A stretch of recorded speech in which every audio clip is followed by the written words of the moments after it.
భారతదేశంలో ఉన్న ఎయిర్పోర్ట్లన్నీ స్తంభించిపోయాయి. ఇండిగో ఫ్లైట్లు నిన్న 1000 క్యాన్సిల్ అయ్యాయి. మంత్రులు ఎంపీలు కూడా ప్రయాణం చేయలేని పరిస్థితి.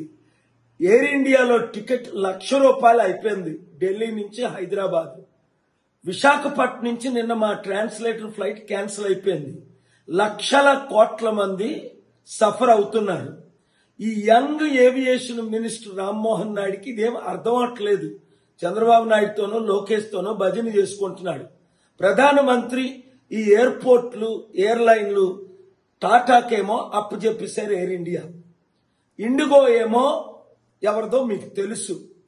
ప్రపంచమంతా అన్ని దేశాల్లో 10, 15, 20 ఎయిర్లైన్స్ ఉంటే ఇక్కడ 2 ఉన్నాయి.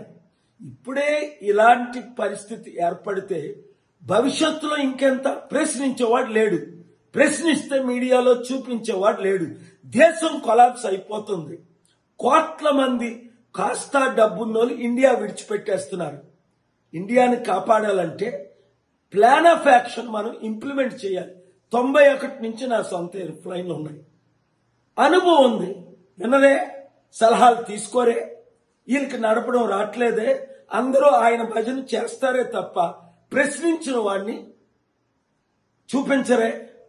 కనుక ఈ దేశం బాగుపడాలంటే ప్రపంచంలో ఉన్న మన తెలుగు వారందరూ దయచేసి ముందుకు రండి.